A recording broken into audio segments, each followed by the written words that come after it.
local press is a great way to promote companies that are brick and mortar.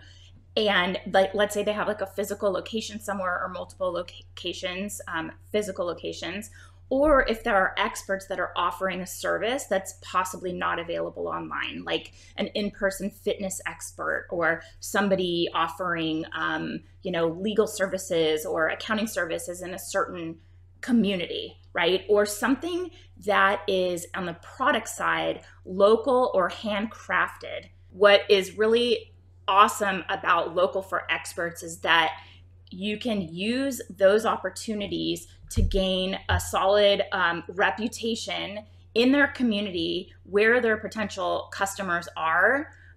So you're getting them front and center as the go-to authority in their community by using local press for experts. The other really cool thing you can do with local press, it's a great tactic that you can use to start generating experience so that you can pitch your experts for national. So we all know you're not, like, everybody would want to be on the Today Show, but you're not going to just go from doing nothing to getting on the Today Show. You have to build a reel. You have to demonstrate that your client is telegenic. They can carry a segment. They're going to be engaging. And the way to do that, and they're not going to like be a deer in headlights when the cameras turn on, right? So they have to have some experience. And the way to do that is to start at the local level and, kind of build their expertise, see what resonates, what really lights them up. Like, you can tell when somebody's talking about something where they're just like sharing information versus something they're really passionate about and they light up. And it's just like a magnet, you're drawn to them. And those are the things that are going to make a better segment and make your client more appealing to a bigger national show. Another really good tactic for local is that if there's a product that's available nationally, you have to have some kind of tie-in to a local market, like it's available at a retailer in that local community, or the founder of the company is from that community. It has to tie in specifically to that region. So before you even pitch, you have to have some sort of connection that you're highlighting in your pitch. So even if you have a client that has products or services available nationally, what is that tie-in you can make at a local level? And then it makes sense to pitch them for local opportunities.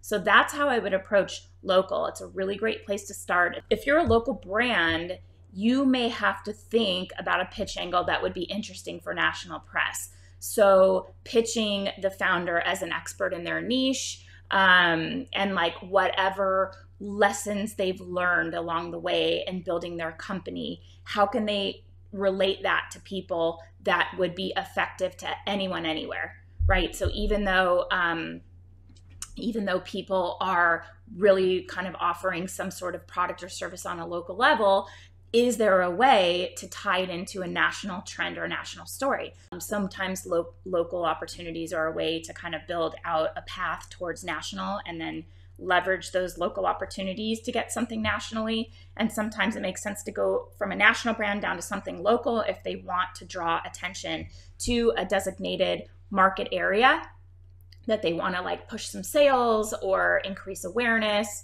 So it just really depends also on your client's goals. We talk about setting a strategy, like an overall plan for your clients, and it starts with establishing their goals. So it's goals, strategies, opportunities, and tactics.